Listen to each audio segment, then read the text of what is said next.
bala gelin үйгө келгенде ал кул болуп келбейт, ушуну жакшы түшүнөйүк.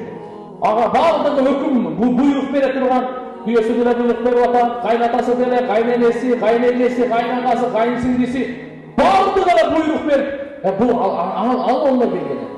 Шариятта ачык айтып коелу.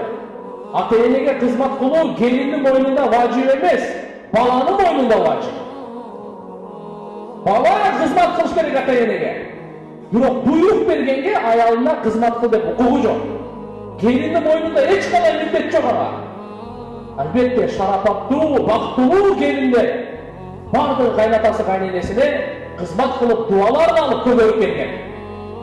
Бирок милдеттүүлүккө келгенде сиздин мойнуңуздагы милдет, анын мойнунда эч кандай милдет эмес. Ушул эч качан себеп болбош керек ажырашууга. Үй-бүлөнү бузууга ушу себеп болбош керек, ошол келиндин кызматы себеп болбош керек.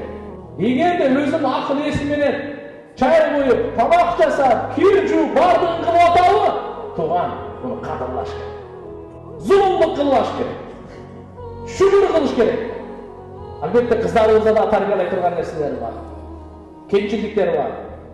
Кээ биринин тили билбейм кандай. Аны да этиятташыбыз керек. Ошон үчүн эгерде кайсы үйгө келин келе турган болсо, анын баардыгы жакшы көрсө, кайнатасы да, кайненеси, кайнежеси, кайынсиңдиси, бул чоң курманчылык. Өзүнүн ата-энесин, агайындарын таштап, башка бир үйгө келип атат. Ушуга бир жоочулукту сездиртпей, жакшы бир мухаббат менен мамиле кылып кое турган болсо, кандай болот бул? Өзүнүн наркы үйүн, келген үйүн да унутуп калат.